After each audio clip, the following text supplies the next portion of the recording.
real estate. We've done so many, and today our focus will be on doing real estate right. Doing real estate right. We have so many people in the sector today. We have what I call the good, the bad, and the ugly. And what we've been trying to do is to see how we can sanitize the system to ensure that when people come into the sector, they are coming into the sector for the right reasons and they are doing things the right way. And also to ensure that when people come into the sector as investors, their money is safe and they have confidence in the fact that they have not lost their money or they have not wasted their money. So when it comes to doing real estate, we need to do it right. In the last few years, we've had a lot of issues in the sector with reference to investor confidence, with reference to a lot of instability in the environment. We've had all kinds of people that have had to lose money because of the post-COVID, hyperinflation.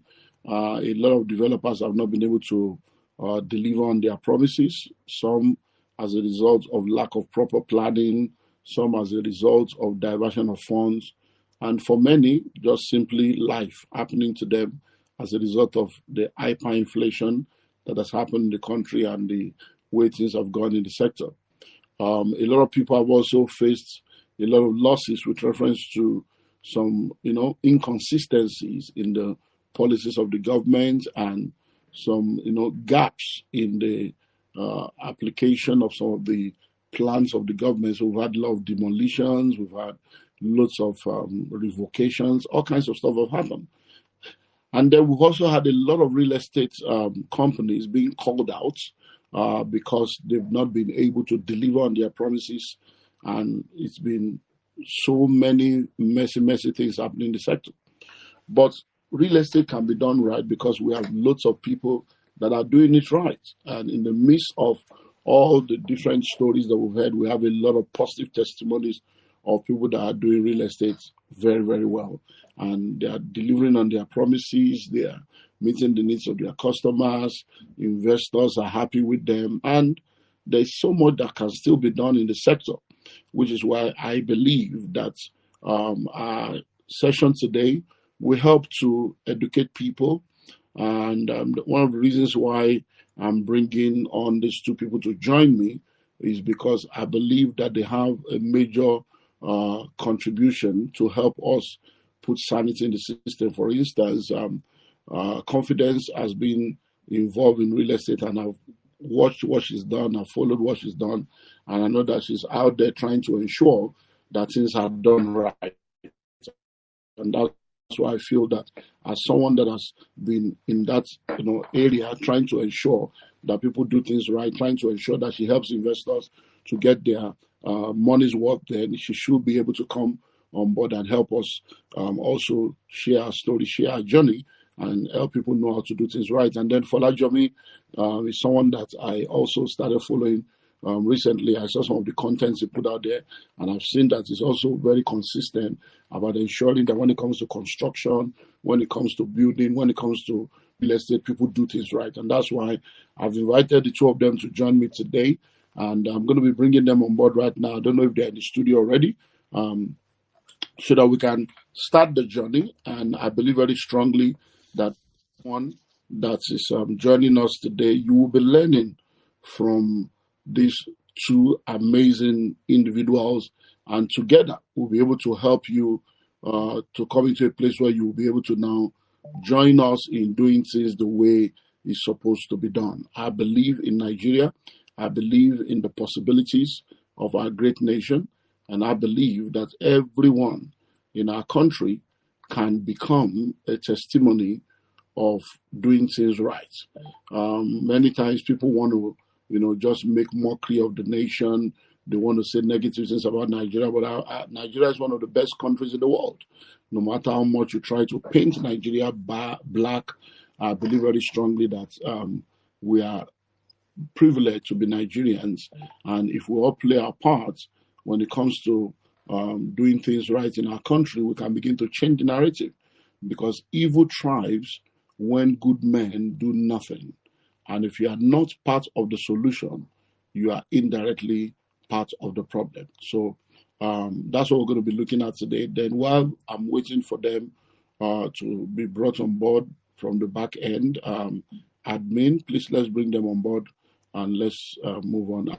I want to also remind us you can take advantage of. That will be a tremendous help to you.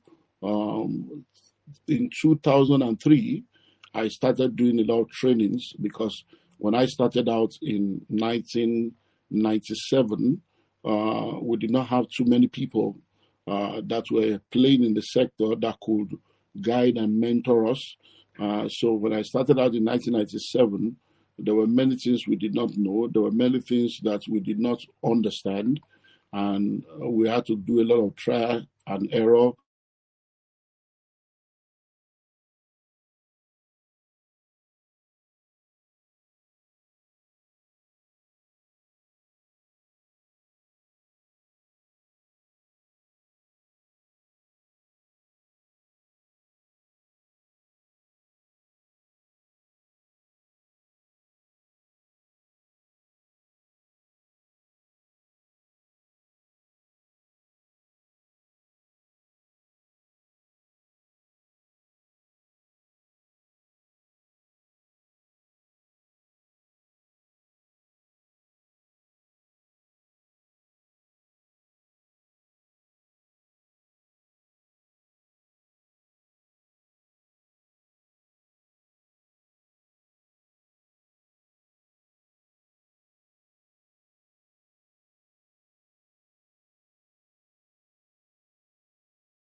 Hello, can anyone Okay, hear sorry. me? Network. I'm back. Oh, I don't know what's happening here. How are you doing, Falajomi? Fine, thank you, sir. Good evening, good morning, good Can you afternoon, hear wherever me? you are. Yes, I can. Good evening. Oh. Yes, so thank you very much for taking time to join me on this broadcast. Um, it's nice to see your face live. I look forward to when I will see you one-on-one. So let me start by saying well done for all you do. We're waiting for Confidence to also join us. I'm so grateful to God for individuals like you. Hello, Confidence. How are you doing today?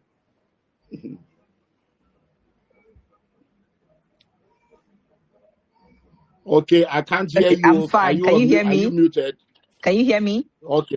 Yes, I All can. right, I'm fine. I'm Yes, fine. yes, Thank yes. you. You're Thank you. welcome. So I want to especially thank you both for joining me on this session. I've watched what you guys have done. We're proud of your input and your impact in the country and in the sector. And as someone that believes that things should be done right, I felt that since we're dealing with the topic doing real estate right, we should invite you guys to come on board. Fola Jomi, thanks for coming. I saw some of your content, like I spoke to you when I called you. I saw some of your content. I was like, okay, this is good. So at least we have people because one of the challenges I have sometimes in some of the things we do is that a lot of time there's so much saturation of methods. Everybody seems to be doing the same thing over and over again. So when I see people doing things from a different perspective, it's like, okay, this is a breath of fresh air. So when I saw your content, especially with reference to ensuring that construction is done well and people do things the way, and people are educated in that, I'm like, okay, this is good. I need to get in touch with this guy. So thanks for coming. And for you, Confidence, well done for all that you do. Thank you. We've seen a lot of issues in the sector. When I came on board, I started real estate in 1997. So I've been around for a while. And when we started out in those days, there were not many people to guide us, to teach us. So we were doing trial and error. We made a lot of mistakes, lost a lot of money.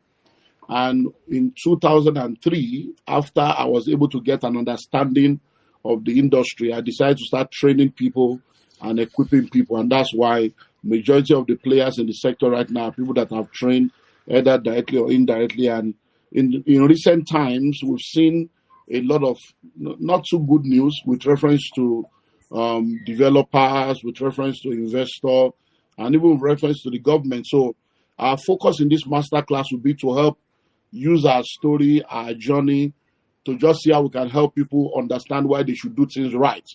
Because when one bad egg exists, it will mess up the entire crate of egg. Yeah. When there's one bad apple, it will affect the entire bunch. So you're all welcome. So let me start with you, Confidence. Ladies first. How did you get into this real estate thing? How did you become someone that is telling us you need to do due diligence, you need to buy land, be sure this? So how did you get into this journey? Were you born into real estate? Was I born? No, I wasn't born into real estate. As a matter of fact, my background is engineering, electrical. And coming here, I think destiny pushed me this route. Honestly, it's something I never, ever envisaged. And when I saw people do it, I'm always like, never will I do this. Never. I was more towards astronomy, science, developing things, probably I was not meant to be born in Nigeria with the way my thought process, so I wasn't born into real estate. It all started in my earlier days, right? And I think it had always been in my family. My sister was a top broker, top developer years ago.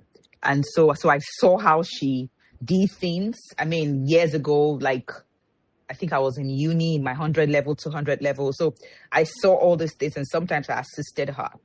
And one of these days, because of my engineering background, we were opportune to do some reticulations because my dad owns, my late dad, he owned, it's still existing. So an engineering company called A&M Company Limited. So basically what we did was electrical and the wiring of homes and providing of infrastructure. So we started from, providing infrastructure for banks, residential homes, and then we moved towards this axis because, of course, we knew that lots of things were springing up. And so for some of the estates you get to see, we handled the infrastructure in terms of water, and I was a board of director there. So I was mostly interfacing with developers. I was mostly on site, seeing how these things happen. And so I was like, okay, this is looking good. I mean, the fact that we come to a place, it's bush, and then we're done. People start living there. We come probably for maintenance, and it's transformed. And then people started whispering, Confidence. You pitch, you go for tenders, you go for presentations, electrical and everything. You can do real estate. And then, it just started with, let me see how I could communicate. And the moment I started, I realized I was passionate about this, passionate about transforming lives. I know it sounds cliche. Everybody wants to help. But honestly, I think for me, I could see the transformation. I could bring it home. Then that's when I realized, the property my mom bought did not have a title. And I started, trying to educate everyone around me, those who cared to listen and those who did not care to listen needed to learn. And I just started researching more, spending more time researching both national, international brokers and people in the industry. I just wanted to learn.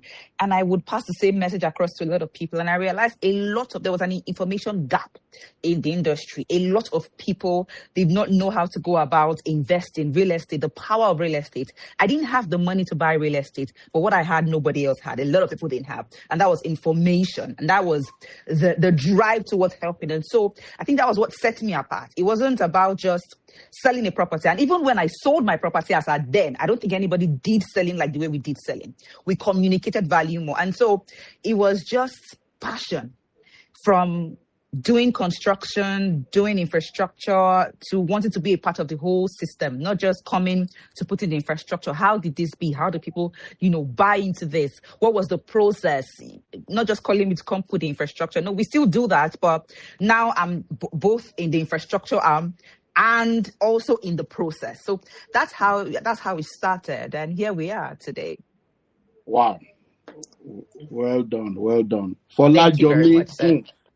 So can we get to know more about you? How did you start all this? What you are doing? I've been for Jomi. How did you start all this? Because what led you to this, your journey? Are you not supposed to just face your construction? My story is quite similar to Confidence's, but mine comes from a place of pain. I've had a lot of family members that were burnt by developers, by Omonile. So many, the money was there to buy properties, but they bought a lot of bad properties. No titles, fake titles, acquisition, developers that don't deliver. And then you begin to realize that there's a knowledge gap between those that want to buy, those that want to invest, and where these investments are, where the solid investments are. Now, the other part to it is a lot of developers don't even know where to get the right team of construction professionals in order to deliver their jobs. A lot of them go the direct artisan labor approach, and they end up messing up their projects. I've spoken to a lot of developers where they are like, we gave this person the money, but he ended up doing rubbish. So I realized that a lot of trust had been lost in the industry. That was the first thing. And I'm a type of person that sees that as a big problem for the country, because if we stop investing in something as basic as real estate, then we'll run out of housing as soon as possible and we'll all suffer together. So that's on the one hand. On the other hand, foreign direct investment was drastically reducing. So there needed to be somebody that would speak up, clarify, help people to sieve the wheat from the chaff. You understand? So that clarity was needed. As you mentioned, I'm the youngest person here when it comes to being known in the real estate space. I knew of you, definitely. I knew of Confidence, and I know Confidence was doing something marvelous. But there was something missing, which was the construction part. So I decided that this gap was much bigger, especially for those that probably were buying lands and they didn't know what to do after they buy lands. They needed to, build on those lands in order to, get more value from their investment. So that was what brought about this entire thing. So what's your discipline? Are you a civil engineer, electrical engineer, mechanical engineer? I studied quantity surveying in Unilag. Okay, so you're a quantity surveyor. Yes. Okay, that's nice.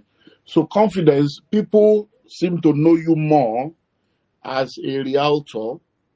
So why did you? Well, I believe from what we've learned now, you are more than a realtor. But why did you decide to focus more on that area of marketing and just helping people to get the right property instead of just being a developer and let other people sell? Why the realtor route? So for me, I think it's all about timing. So it's not like I'm not going to branch off, but I see that there is a gap, right, in providing value.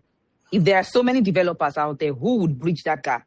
Who will be able to tell people, you can't buy here, you can't do this? Who will be able to help? Because from what I have seen in my industry, and as time goes by, I have become like a force. I try to enforce with conversations. We draw the lines. And I think this has come from experience, because in those days, you just trust the developer, you go ahead. And then, of course, we've learned over the years, we've gotten our fingers burnt, and we've learned this will never happen again. Now, if everybody wants to buy properties and there is nobody to guide and direct, then there's a problem, because people will keep making mistakes and the other party would keep taking advantage of the ignorance. And so wanted to come and become that bridge where people get the right information. They know they can trust somebody. And I think that has been the driving force for me.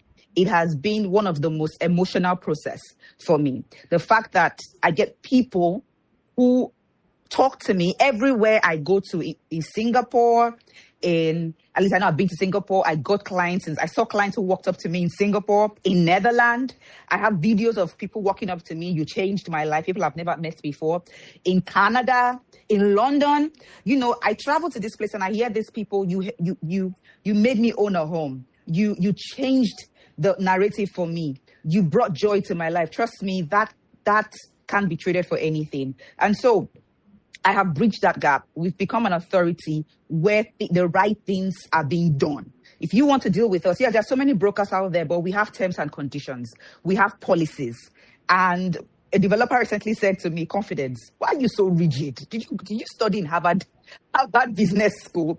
And I'm like, I would say that the experience I've garnered over the years, you can't buy it anywhere. And that has taught me and build a solid brand as Eden Oasis. They say businesses fail after 5 years. We're going to 10 years and we've not just built a solid brand, a global brand. And that didn't come from just, being petty or trying to just gain a commission. It's from positioning, continuously becoming that force. And one thing I've seen about a lot of people is they want to do everything. And that is the human anatomy. When you see something is successful here, you don't have a direction. You don't have a true purpose. You just want to jump here because you feel people are making money here, instead of digging deep and finding how you could become an authority in where you are. And so for me, it's not like I've not had opportunities where people say, you know what, I want to do JV. I've had investors reach out to me like, Confidence, I want to be a part of your project. I have the money. I want to finance, do something. I just want to be a part of it. I still had that kind of, like some 3 weeks ago, right? They reach out to me. But before I can jump into anything, it's something I have to be sure. I have to be led by the Spirit first. I have to be convinced that this is the next phase. So for now, it's brokerage, it's helping people, and it's staying committed to integrity. So yeah, that's why we've been, as being a broker, it's not like we've not had a lot of enticing offers, become, a developer here.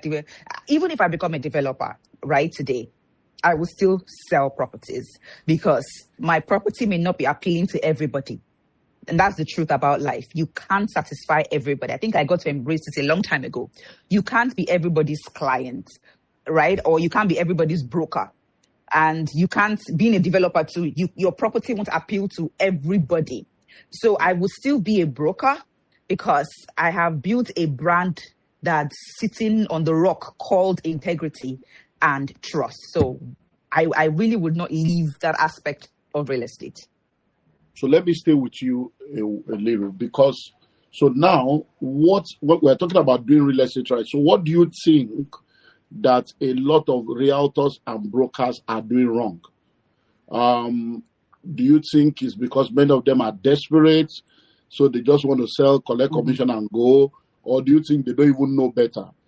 So what do you think, what are the things you think realtors and brokers should know so that they can begin to do things right and we can have more confidence in the industry?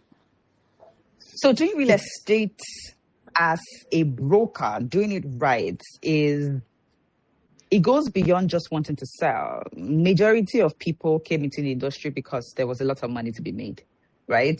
And then after some time, they got a shocker that you can't make money like that. It's not easy. And then it got to a point where you would do anything to make the money. You've already put in so much. So it's either you leave or you just do anything. And what I have seen is you can't sell what you don't understand. Doing real estate as a broker starts with a lot of people don't have that depth. They don't study. For me, I think learning is something that is, I'm sure if I studied real estate today, I would have made like a first class because I am constantly learning every single day. Like there is literally no day I am not learning one thing or the other. And that is what a lot of people don't understand. For you to be successful in a field, you have to keep evolving because that field is changing. We're in a changing world and you just have to keep evolving. So a lot of people sell what they don't truly understand. They need to study every detail beyond the listing, beyond the commission, the title on the property. What value is this presenting to your client? And so that if you see the way I market concerning properties, and I don't do a lot of properties, you notice I don't have too many properties on my page. And that is because I think I've gotten to understand the industry to a large extent. There's some people that I can't work with, some developers I can't work with. And not just the massive community developers, I'm talking about even in single homes. Because I've realized a lot of Nigerians are used to doing things anyhow. A huge percentage of Nigerians. And that is because anyhowness has been permitted for so long. From the head, our leaders, to the very least person. Acting anyhow, not doing the right thing, has been the norm. Now, I'll give you an example. I have a client who wanted to buy a property recently. And, I knew about the property, but because of the developer's very anyhowness, I want to do my due diligence before I list this property. And you're telling me when I bring the client, when the client pays, I will see the documents. Like, how is that even possible? And now people have been buying this property. So it's more or less like, if you're not buying, get out. Do you understand? So when this client reached out to me on Instagram, she was like, she has seen it on somebody else's page and she wants to pay. I said, okay, just hold on. Let me go there. Have you done any videos? The person has sent her videos. I said, I know this property. Let me see how I can try and get it sorted for you. It's not a problem. So I went to the site that morning, did a video call with the client. This is the property. Very fantastic property. Very fantastic property. Okay, I called the developer. See, I have a client that wants to pay now. Now. In fact, the client was like, I'm going to pay into your account, right? And you pay. I said, no, hold on.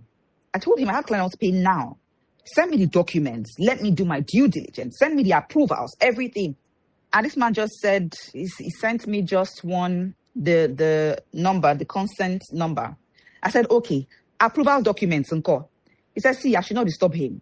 And he started talking, okay, send me a contract. Let me see how your contract is. Because this is not one of those large community projects I get to sell, if like Lekki Havana or Dr. Ned's property, those kind of properties. This is just one, but let me see all of these things. And, this man did not send anything to me.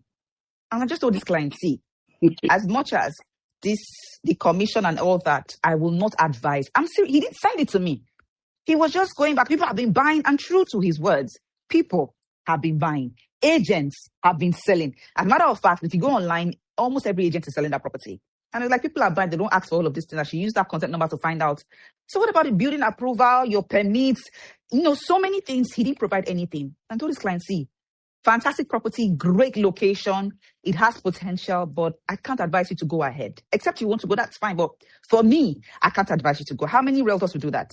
And this client thanked me from Instagram. They thanked me that they reached out. They were so glad they reached out. And I was able to do this for them because they were willing to proceed. And I told them, look, even though you want to go with me and you want to pay me the commission, it's not about commission for me right now. When the chips are down, you're going to come for my neck. And at this stage of my life, it's peace of mind over anything and my integrity. So one thing I can say, hello, can you hear me? Hello? Yes, we can. Yes, we can. Okay. One thing I can say, a lot of people are not committed. Not everybody's building a brand. Not everybody's building a name for themselves. A lot of realtors out there are in it for, the money, which is also good. They are in it to just, everybody now is a realtor, everybody. And because we don't have solid licensing, so you can just wake up one morning and the next day you are a realtor and just, do some nice videos, do some talking, and you begin to make sales and all of that. So a lot of them are not committed. They're not committed to studying. They're not committed to helping people. It's mostly about the commission and what you stand to gain. Now, and one thing they don't understand is a client can Google listings, but what they can't Google is your depth, is your insight. For large, people are on your page because what? They come and they never leave the same way, right? That is what a lot of people are not providing, that information. I have a group of investors. In fact, I have 2 groups on my WhatsApp. One over almost 200 investors on that group. I have another channel, investors on that channel. And they are there because they are getting information. They are learning. They are, getting the very best deals. And they have the opportunity to help professionals. Do you understand? So for me, it's way beyond what I stand to gain. I'm passionate about my business, but I'm more than ever, I am passionate about who we are, what the Eden Oasis brand stands for. Thank you. Hello, sir. Hello, sir. I think the network. I think it's the network. Okay. Yeah. And also, let me just add that to every realtor out there, honesty is your USP. That is your unique selling point. In an industry where trust is rare, honesty is.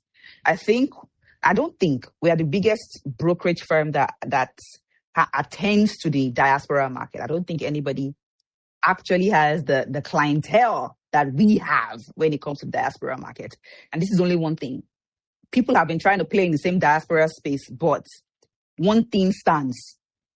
We've built that trust, that brand where every diasporan would want to deal with Eden Oasis and non-Nigerians. I recently closed a transaction with a German who is never been to Nigeria, non-Nigerian, nothing, just by continuously watching the value we put on the table. And she's like, you know what? I think I have my ancestors. You know how they feel like their ancestors. I feel like I have a calling towards this country. And, she paid for a property. And that's not, I have an Italian. I have a lot of people who have actually bought properties who are not Nigerians, basically because of what they've seen online and the value we are constantly dishing out. So for realtors, value, integrity, honesty, and research. Yeah. That's amazing. Thank you. For Jomi, earlier on, you spoke about developers gathering artisans. So let's speak to doing real estate right from the construction point of view. So are you saying now that for me to develop a property, I have to go and get Kappa and Dabato, I have to go and get Julius Berger, I have to go and get one construction company? Or for me to do real estate right, I need to sit down and then say, okay, surveyors, give me somebody, association of architects, give me somebody. So how do I do real estate right as a developer? And I want to be able to do it in such a way that I will still be able to sell with a good price. My first question will be, what is that person's background? If you have no background in construction, the only right way to do it is to hire people that have that background and have a lot of experience in that regard. So the easiest way will be to just hire a company that will just handle everything for you. Yes, you can go the route of hiring an architect, hiring a structural engineer, hiring a mechanical engineer, or hiring somebody from Confidence's alma mater, an electrical engineer, things like that. You can, but that might be a much more difficult route for you because you learn a lot of things along the line that, might be challenging. And because you are the one running your project yourself, your experience will be much more expensive than if you gave it out to a contractor. So yes, you can explore that angle, but if you have no construction background, the right thing to do is to hire a company to handle it. Wow. So what are the common mistakes that you think developers make that they need to avoid if they want to do real estate right? The first thing is finance. A lot of people are not, they don't understand construction finance the way they think they do. I'll give you an example. Last year, I finally decided to go into the market for joint ventures. Confidence and you both understand what joint ventures are, but for the benefit of those that are not quite versatile, let us explain. A joint venture is when a developer comes together with a landowner. The landowner brings land as equity, and the developer brings his expertise and his money in order to deliver the project. And they then share it in a manner that is both profitable to both parties. Now, I realize that while in the market for joint ventures, all the potential joint ventures I was seeing were not making sense. You'd hear somebody quoting the construction cost of an apartment in Ikoyi for 150 million. And in my mind, I'm like, how do you want to do that? By the time you go through permits and you go through every other thing, a lot of money has already gone. At the end of the day, you cannot deliver the project. So looking at it from a surveyor's perspective, the project is already failure on arrival. But those that just want to be developers, because a joint venture is usually a cheaper route into going into the business, because you don't have to seed out 3-4 billion or 2 billion naira in order to purchase land first in order to start developing. So at the end of the day, you find out that these developers, they don't understand the construction costs. They don't know anything about construction costs. I'll give you another example. A developer reached out to me the other day and he was like, Fola, please let me look at this, my finance. I want to jump on this project. Does it make sense? And when I was looking through the line items, I saw that he put, for a 30 apartment complex, he put generator and 2 elevators for 50 million naira. And in my mind, I was wondering that. What kind of elevator? So that is the thing. A lot of people don't understand. And it doesn't also help that we don't use professionals to get these things done. We just rely on what that guy said or what I think it should be. And you realize that things as minor as the depth of your foundation changes your construction cost by as much as 10%. So when they don't understand these things, they go in, they take people's money and they cannot deliver because the project has already failed even before they start receiving monies. Somebody reached out to me the other day telling me that they did a joint venture with somebody. The land value was 600 million naira and they agreed a 50-50 agreement with the landowner and the construction cost was 1.1 billion. That is a bad deal. So that is where I feel the problem is. If they understand how much it costs to actually build a building before they go in, they will make better decisions. Also, a lot of developers, especially the ones that have not cycled through many projects, they are just getting in because maybe finance became available to them, or maybe they finally have access to, potential buyers and things like that. And at the end of the day, they take people's money. And when they take these monies, they do like those those contractors of my father's age, because my father was a contractor at some point. When, for example, a job is 100 million naira, they know their profit is 25 million or 15 million. They take out the 15 million, they go and spend it. And then they hope that the 85 million will finish the job. At the end of the day, there's a problem and they cannot deliver.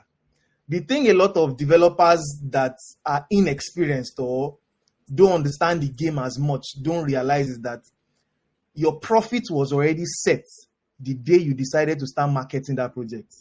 All you can do is to hope to survive with that profit at the end of the day. The money cannot increase because you probably have 10 units at 100 million each. That means that your project is capped at 1 billion naira. It can never be more than that. Your profit is probably maybe 100 million or 80 million, for example. And while you are running on the project, something came up, maybe something of a contingency came up and you have a problem. You have to spend from that 80 million. You are going along the line and maybe cement price changes is from that 80 million. So at the end of the day, if you start spending profit before you see it, your project is going to fail. So understanding project finance and finishing your project before you start counting your pepper is where a lot of people make mistakes. Wow, that's amazing. If you are just joining us, if you are following us, you are on to TREM. The Real Estate Masterclass is a monthly program put together for the purpose of educating, informing, inspiring, and challenging you on your journey to wealth through real estate. We do this every last Sunday of the month, and this is the October edition. You can go to my YouTube channel at Dr. Olumide Emmanuel to watch all the editions we've had since January. Joining me today is Fahi Ibrahim and Confidence Actionable, two major players in the sector, and we've been discussing doing real estate right. Our focus today is just to help you understand that it's better for us to do things right, because if you are not part of the solution, you are indirectly part of the problem. And evil thrives when good men do nothing. We have two projects that I would like to talk to you about. If you're interested, you can call any of our numbers. Number one is the Global Real Estate Executive Bootcamp. In 2003, I started a series of training called the Real Estate Executive Masterclass. And for 20 years till 2023, I kept training and training many people in the sector to be able to do things right. And in 2023, it metamorphosed into the Global Real Estate Executive Bootcamp. It was 7 days fully residential, first of its kind in this part of the world.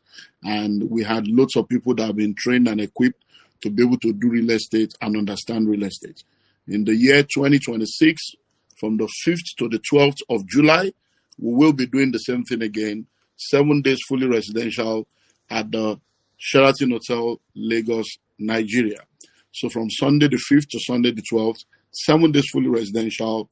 We're going to be having 75 different modules, 43 different speakers for 7 days. If you're interested in knowing more about that, you can call the numbers on the screen and you can find out how you can join us to be a part of that. And also, we have just started the pre-launch of our Madiba Palm Tree Farms. Madiba Palm Tree Farms we'll be launching in January, but we are presently at the pre-launch stage.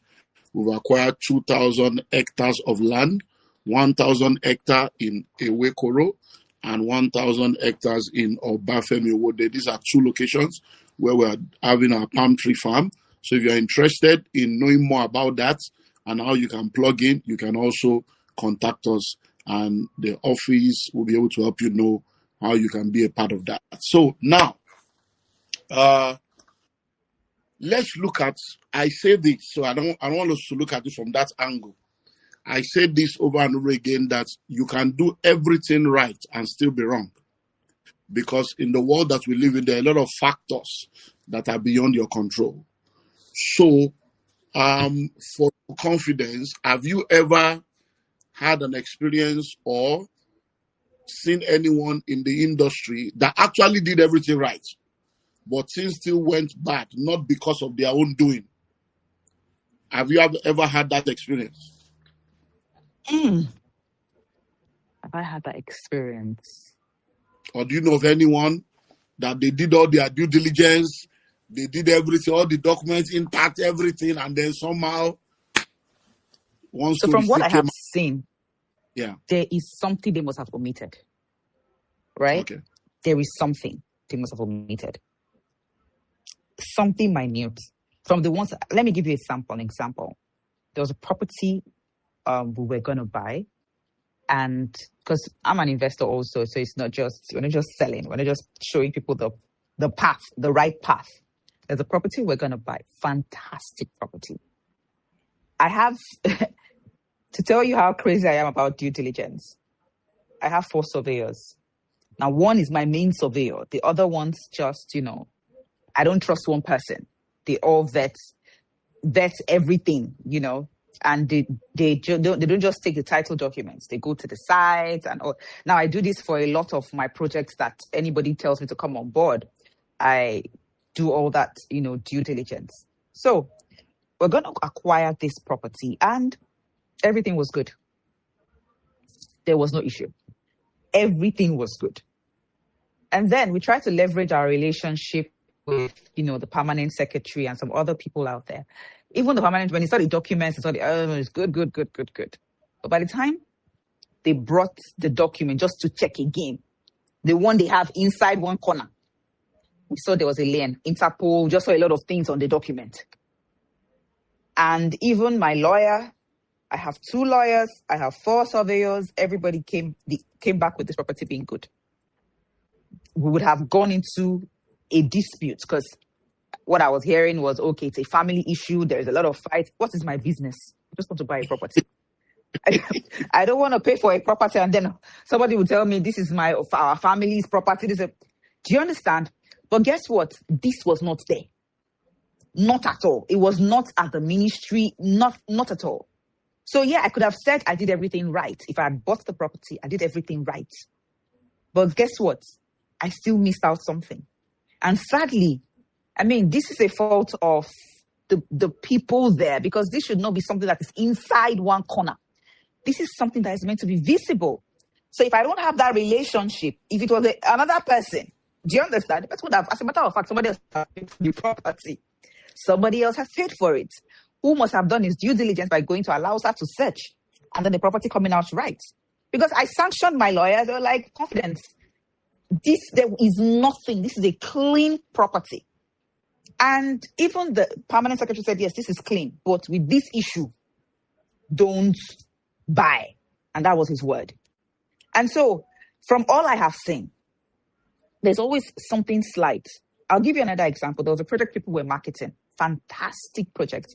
I was so tempted because I knew that, oh my goodness, my clients were, as a matter of fact, we had clients who were reaching out to us, talking to us, come and want to buy this property. So I was forced to go do my due diligence. I got my 4 surveyors, my 2 lawyers on board, and it all came out right, except this one surveyor that I told you that this guy is good. He's somebody that I trust. I use him most of the time. Whatever he says is final. So I just use the other ones to checkmate whatever he's saying. And he came back and he said, no. I said, how? The developer was like, it's not possible. It's not possible. I spoke to the developer's lawyer. Oh my goodness. We went back and forth because I love the property. I wanted to sell the property. So I needed to go ahead. My surveyor was telling me, no. Do you know that I carried my legs and I went to Alausa myself? Alausa said, go ahead. It's good. I went to Surveyor General's office. I was there. They searched. They said the property is good to go. I called my friend, my surveyor, and I said, guy, I'm in your office now. I didn't tell you I was coming, but I just wanted to find out myself. In fact, I went to the developer's lawyer to do all of it because he said, you know what, Confidence, go with my lawyer, do whatever you want to do. I will pay just to prove a point. So I did all of these things. And the guy was like, you see, I told you. So I called my friend and look, I don't know what you're saying, but I'm here. I'm in your office. The guy said, I'll come and meet you. We'll go to one corner. We went to one corner. Lo and behold, he brought out documents, 3 other people. I don't even know how this happened, but 3 other people had bought into that land. There were 2 consents, and I think there was an allocation on it. I was just mad. And, these developers, the people he's buying from, they have a consent. They had sold to somebody else who has a consent. They had told somebody else who has a consent. 3 people. And he showed me everything. This is this person's consent. The lawyer from the developer was shocked. He was just like, he never knew. He never knew. So if I had gone to sell, of course, we had done everything. We did everything right. The developer did everything right. And it came out good. But guess what? There was still something else missing. And that was that extra step. It is sad that these extra steps are not visible, but it is what it is. So for most people, most of the transactions I've seen, when there was a mistake, okay, what we try to review, and I think from my experience in engineering, I used to work with an oil servicing firm, and we did this thing twice in a week, where we sit down and we analyze, because we didn't have our own oil well. What we did was we managed oil wells for Chevron, for Mobil, for different companies. So we construct these oil wells and we manage it. And so we do something called hazard and safety operability, something like that.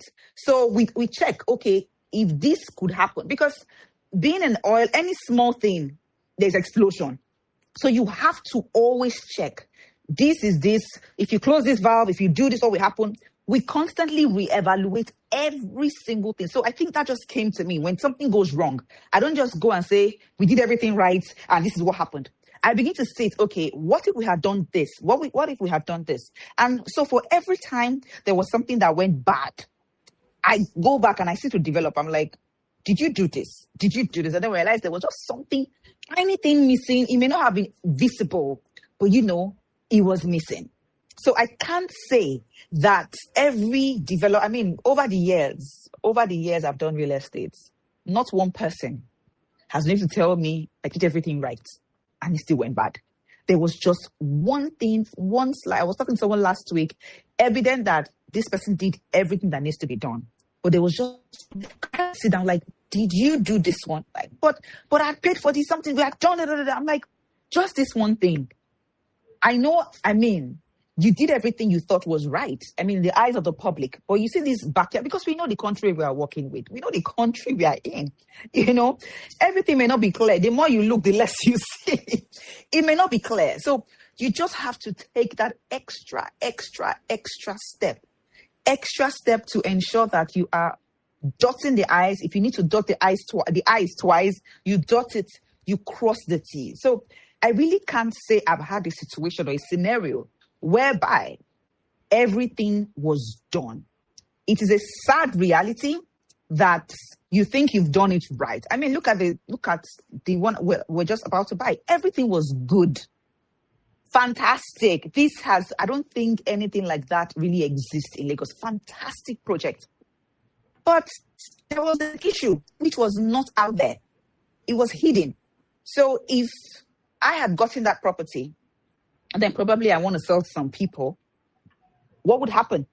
I can't start telling them, oh, we did everything we needed to do. The clients, nobody wants to listen to me. They will say, okay, why didn't you are into real estate, you're supposed to know this and that and that. You're supposed to do the right thing. So it's one just needs to be extra, whatever extra measure, extra step that needs to be taken should be taken. So that brings me to the conclusion of the sentence. You can do everything right and still be wrong because even the government is wrong. That is the conclusion of the sentence. I decided to hold on to the conclusion. That is the conclusion. I was hoping that what happened now will happen, that you will give me an example that will lead to the conclusion, because I have been there. That's why I asked that question. So that is what I'm saying. It's the government like this and say everything is okay from the government, and then later from the government. And you're now wondering, what are you guys doing? Why are these things in secret? Why can't everything be automated? Why can't I type in something and see everything like we do all over the world? Everything. Yeah, so and see everything. Yeah. Fola Jobi, buildings are collapsing. And so the same question, can you do everything right and still be wrong? Because I went to the market to buy iron rod. They told me this is 12 mm. I bought it. How did it cross? How did it go through Standard Organization of Nigeria? How did it go through? I bought it the remarket price. I bought the gravel. I did so. Have you had examples, experiences of where people did everything they knew to do and something still went wrong? And let's look at it from also the part of inflation. I sat down. That to finish this building is 120 million. And that's okay. 120 million, inflation, let's put 20%. So we add inflation, we come to 140 something. And that's okay. I'm selling this property as 190. Where in the world will I ever believe that cement will go from 4,000 to 12,000? In what world does that happen? That iron rod and all these things will happen at the property. I'm supposed to finish with 120. I even did 20% markup of inflation. And then to finish the property is now 200 and something million. So speak to us. Okay, so for you to do everything right and still have a problem when it comes to collapse, I don't think that is possible. The reason I say Okay. so is because for every construction stage, there are supposed to be tests that are supposed to be carried out. And Nigeria is a land of laws. Our issue is enforcement. So if you look at the laws set down by Lagos State, by the Nigerian Building Code, you realize that a lot of these things are covered. Yes, some government agencies are, they are failing in their duties. For example, SON. You go to the market, as you mentioned, you want to buy a 12 rebar and you are getting 10.9. And the engineers designed it in such a manner that they expected 12 to be there, but you still have that problem. But there's one part that we always forget. Nigerian engineers, generally, they don't trust. If they are not building it, they don't trust it 100%. So if a safety factor were to be put of 2 times in a standard country, Nigerian engineers will put 3 times. So for your building to then collapse after a 3x safety factor, you messed up big time. So even if they designed it to be 12 and the rod is not complete and it is 11 or 10.9, that building should still not collapse. You probably messed up big time as a developer. I'll give you an example. There was a building that collapsed, I think 5 years ago, thereabouts. And when we had the general, professional meeting, all the information was going around, we were checking. And we realized that they wanted to add something to one of the columns, and they chiseled one of the columns. And everybody in construction knows that you do not chisel columns. You understand? So when they chiseled the columns, they did not tell the structural engineer. They tried to, let's not tell him. Let's not allow him to delay the work or complain about it. At the end of the day, the chiseling led to something else, and then the building came down. There is the other issue where they designed it to have a particular amount of spacing, a particular amount of supervision, a particular amount of concrete. That goes to why you need to employ professionals. I'll give you another example. I mentioned this thing on my page too many times. Water binds cement together, but water also destroys cement. A lot of people will not hire the right people. They hire people that anything goes. I've been to a construction site before, and I was having a conversation with the site engineer. I asked him 2 questions that anybody in construction would have an idea of. The guy did not know it. By the time we checked enough, we realized that this guy studied pole science in school. Please, why is this guy a site engineer?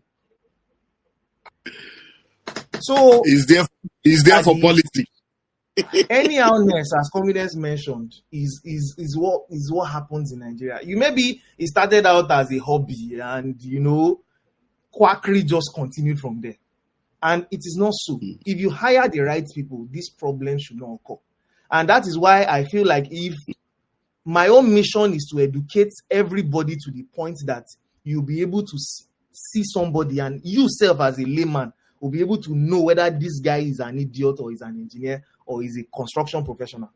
And that is the point. So if you do it right, I'll give you a lineup of items. You've bought your property, you bought your land, you've gotten your approvals.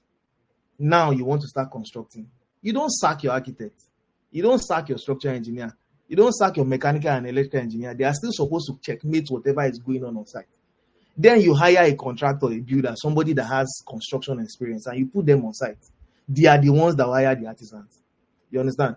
Now you start the project and you are working. By law, you are supposed to do tests on all your materials, from your rebar to your concrete to your water. You are supposed to test. That one is done by the material testing lab. At every stage of concrete pour, building control is supposed to come in. If you are not a politically exposed person, building control is going to come and check your site. I'm saying so because I understand that politics goes way above the civil service, and we are in Nigeria. Once somebody threatens your Ghana or you too, you just shift, things like that. But if you are actually like a regular person, If building control comes to your site, they are going to see what you are doing wrong and you have to correct it, unless you did not invite them. And that is on the one hand. On the other hand, when you finish pouring your concrete, you are required to take it to test to confirm whether the concrete is poured properly. But what some people do is that the one that they are pouring on their building, they use a lower grade. Then the one they are going to test, they are going to mix that one separately and take it to go and test. These things are not for the government's benefit. It's for your own benefit. I saw a developer working on a project, a 4-story building. And by the time he was pouring the 4th floor, the ground floor columns already started cracking. He had to start running helter-skelter, looking for the structural engineers you should have hired in the first place to start rebracing the columns in order for the building to stand. Thankfully, the building did not collapse. It is fine. But it goes to show that if you do the right thing. My father built a house in 1974. The building is still standing. And he hired the right people to do it. He used to complain then that, the iron I bought was 750 naira per ton, and I bought almost 30,000 naira worth of steel into the foundation. But the building is still standing. You understand? So if you do the right thing, I don't think, especially when it comes to construction, you shouldn't have a problem. But now, flip side, developer.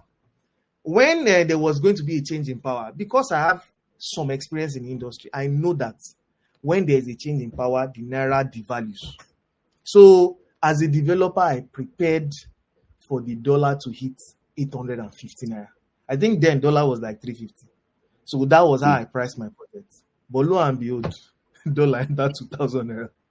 So there is no playbook for that one. Anyway, you sorted it out in 2023, 2024, God really helped you because there is no way around it.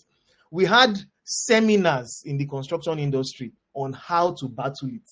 And the long and short of the entire maybe 20 seminars was, may God help us. Because there was really no way to prepare for a 300, 400, 500% increase in price of things.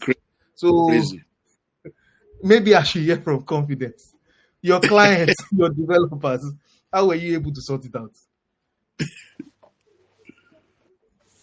I think you are muted. We can't hear you. Muted. Okay, sorry. Can you hear me?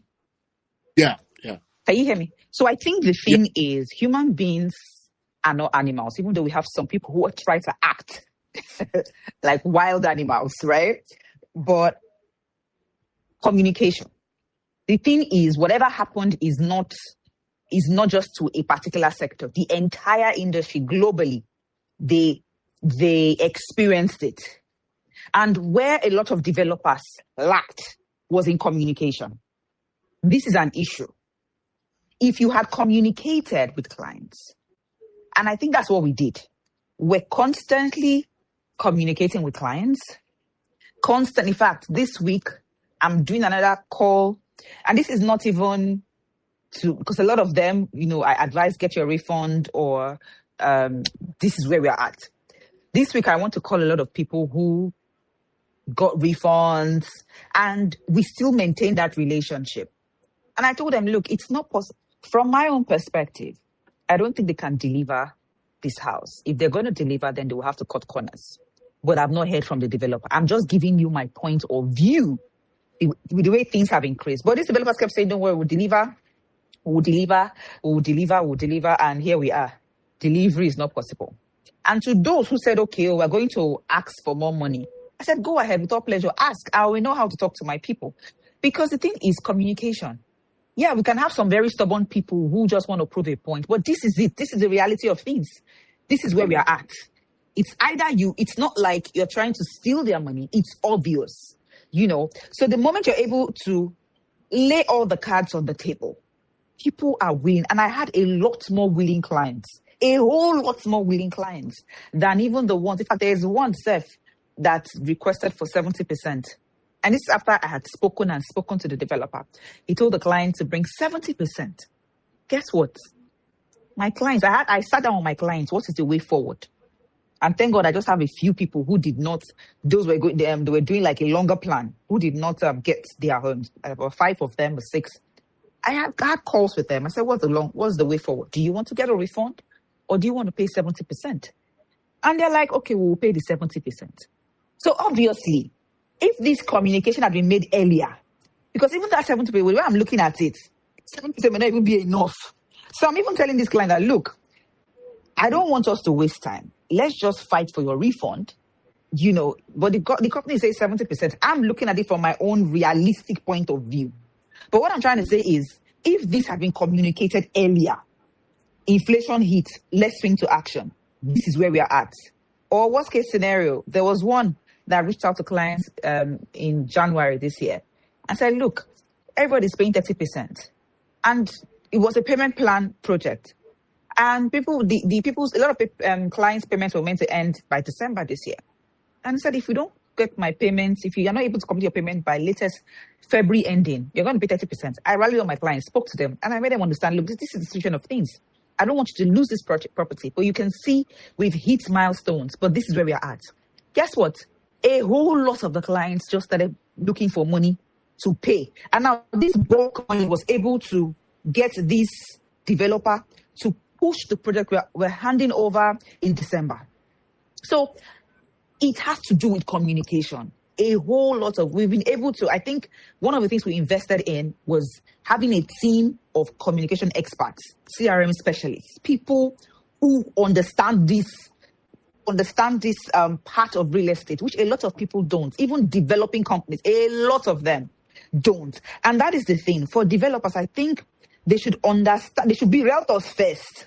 And not just any kind of realtors, because what happens is you're able to interface with clients. Because the truth is you're not building for yourself. And from what I've seen with a lot of developers, the reasons for building is vague, is misplaced. You're building to make money, but guess what? You're not building for it. How are you going to make the money is by selling to clients that you don't know, clients that you don't know what they need. So there is a communication gap between you and your end users. So they don't know.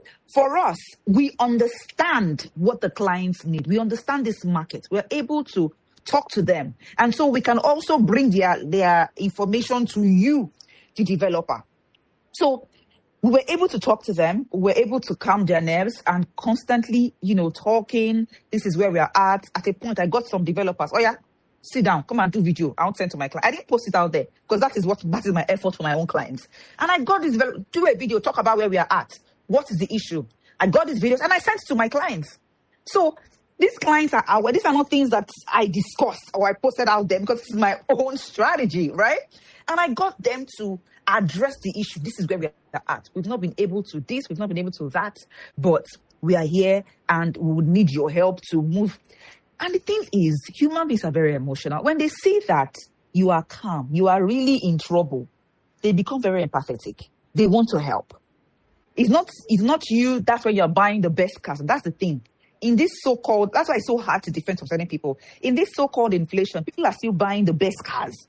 Developers are still buying the best cars. Some are still traveling and clients, oh my goodness, clients are seeing these things. Your investor would definitely follow you on Instagram because they want to know who they are giving their money to. A lot of them are diasporans. So they are not here to physically interview you or meet with you. They are there, but the only way is to catch up with you on your socials. So they can see all of these things. And then you're buying a beautiful car and you're saying God did it. It is their money that did it. I got it. They are saying, they are seeing all of these things. So really, like I said, human beings, maybe some people may be troublesome, but even in that trouble, they will calm down. They would listen. They would want to be a part of the solution. So it's more about carrying these people along. Let them put a face to their investment. A lot of developers right now, they've become big. They don't deem it fit to interact with clients anymore. And I often have meetings with my clients. We Zoom meetings with developers and my clients. Oh yeah, come and give us milestone. Let us talk. I am always doing that. Beginning of the year, mid-year, we're always having that conversation. Where are we? Why have we stalled? And when I'm sending an email, I could send a very nasty, as a developer, you could wake up and you're seeing my mail and I've copied over 150 of my clients. And everybody's, do you understand? Accountability. So people can see, my clients can see that, look, this girl is fighting for us. She knows what she's doing. There was a time I did a conference call with some clients, and they saw that I wasn't taking it easy. They had to say, they started chatting me. They calm down. We know you're fighting for us. And I'm like, no, accountability is important. And these people are not being accountable. They are not calm. They are not talking to you, which is not going to be tolerated. When I'm coming on a project, I'm coming for transparency and accountability. We have to work together towards ensuring this happens. If there is an issue along the way, you come out, you tell these people, because there is no project, no business without an issue.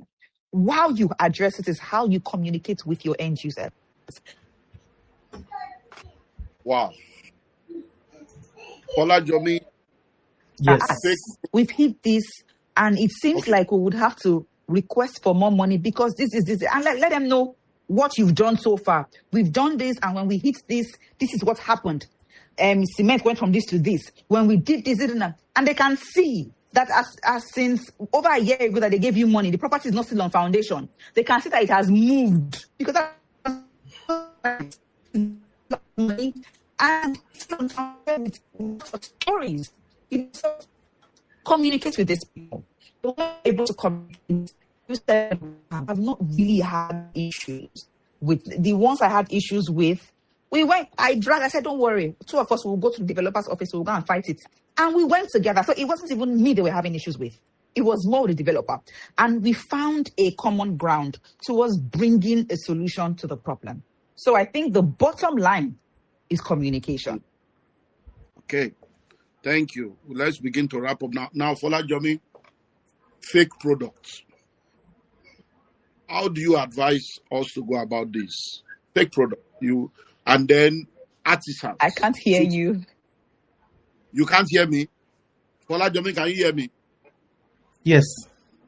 Okay. So fake products and artisans. How do we balance that? Because now we seem not to have POP, painters, electricians, plumbers. It's as if there is no school for all these people.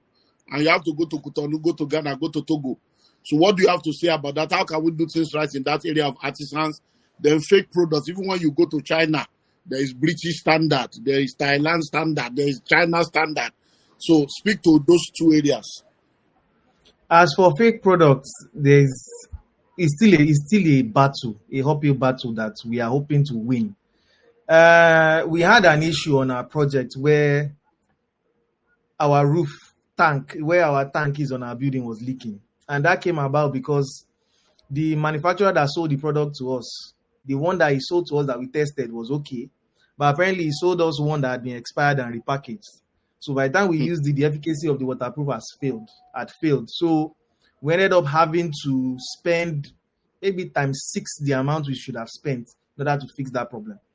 So now we've updated our protocol again that for every bucket of tests for material we are going to use, we have to run some preliminary tests to make sure that it's okay.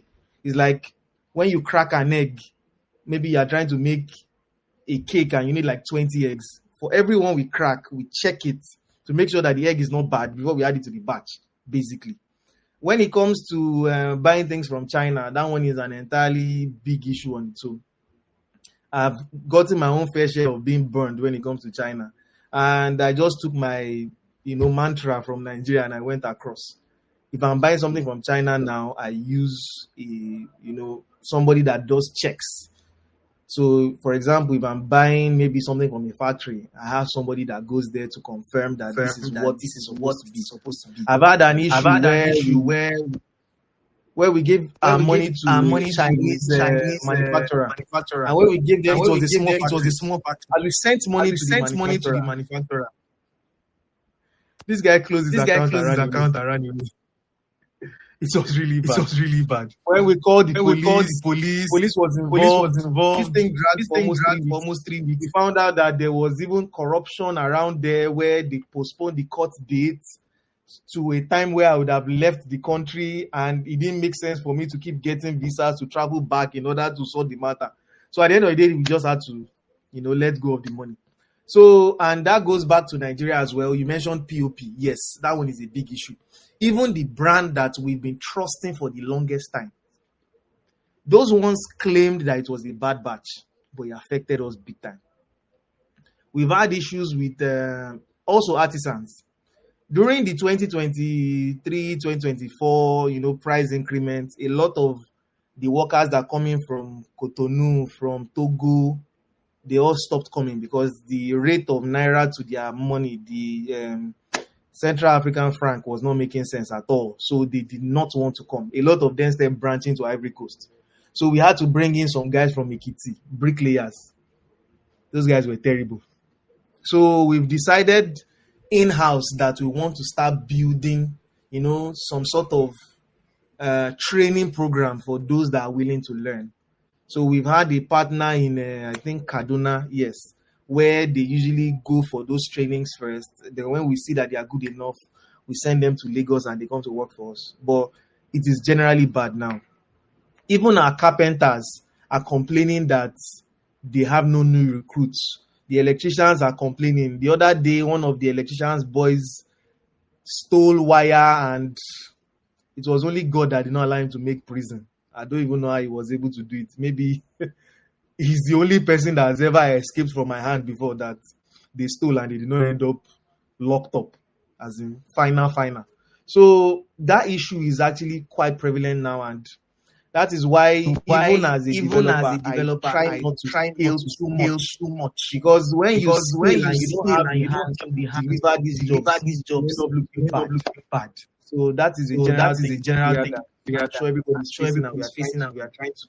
It is so bad that if your bricklayer is doing something, you have a job in the Lekki Phase 1 area where everyone. Once you shout at the bricklayer something wrong, it goes away, and the next site that's how bad it is. There is a serious customer. Wow. So we need more technical schools. I don't know where the feedback is coming from. Yelling ourselves double now. So I think we need more technical to be able to help in this area. Confidence. Are you back?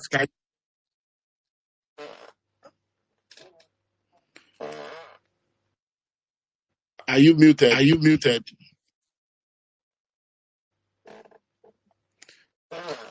Okay, because of time, let's. So, Fola Jomi, what will be your final word for us today? Real estate in Nigeria is grossly undervalued, in my own opinion. All the things that make Nigerian real estate difficult is actually what is making Nigerian real estate cheap. If you take out all those things, Nigerian real estate will become at prices where you can't even compete with your fellow Nigerians. You are now competing with diasporans. A lot of people are coming in, seeing Nigeria for what Nigeria really is. Dirty December is already showing us that, see, Nigeria is a destination for December. And we have enough diasporans to come back and, boom the Nigeria economy in that period. Now, if you, as a potential investor is still struggling on whether you should, key into Nigerian real estate, then you'll probably be too late every time you wait. People bought 2-bedroom apartments in Nigeria less than 10 years ago for 30 million, then 60 million, then 90 million, then 100 million, then 150 million. Now, 2-bedroom apartments are going for 280 million, 350 million, some even 400 million. And you are here, you are still thinking that should I get into real estate? I don't know how to tell you if you've not gotten in by now. So definitely, this is where to be. And I would always advise that you diversify, do some land, do some apartments, do commercial real estate, spread yourself and make sure that you are covered. For Nigerian real estate to have problem, for there to be issues in Nigerian real estate, that means it to be a macroeconomic issue. That means everybody in Nigeria, as we will say, then go collect. So Nigerian real estate is where to be, and that is my final statement.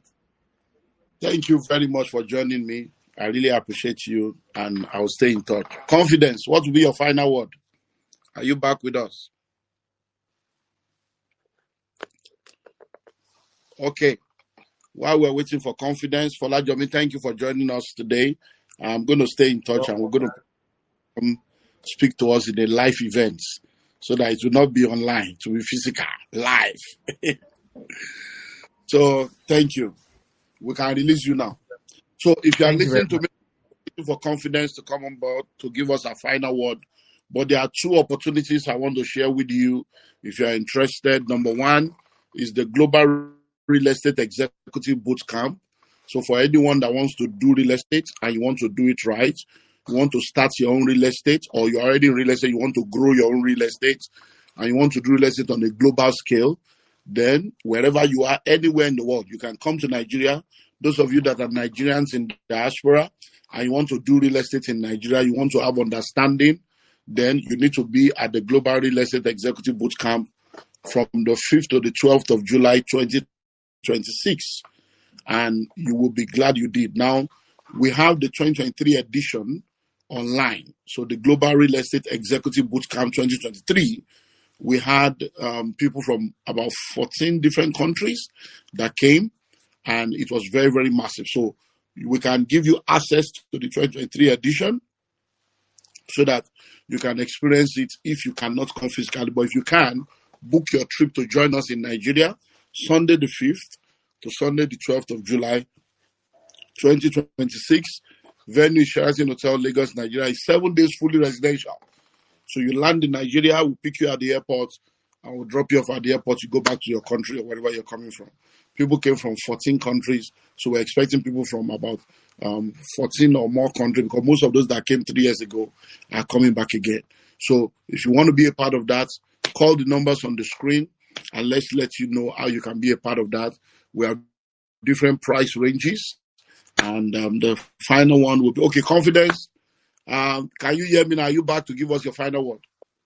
Yes, I'm back. Yes. So what's your final word? Also, okay. Real estate is a major need. It's one of the 3 needs, shelter, in the world, and so it will always be a necessity.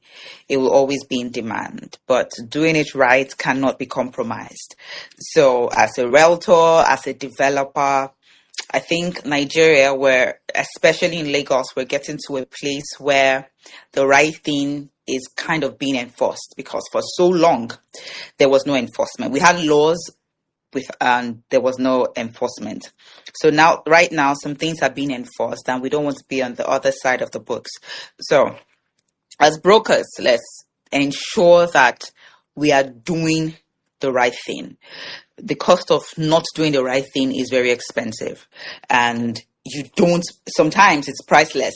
It ends a career. A lot of people have committed suicide because of the wrong decisions that they made in real estate. So you don't want to be on that side of the book. Let's invest in knowledge, invest in doing the right thing, invest in asking questions. There should be no excuse whatsoever as to doing the right thing. Okay. And just do the right thing. Try your best possible. Knowledge is there. You can.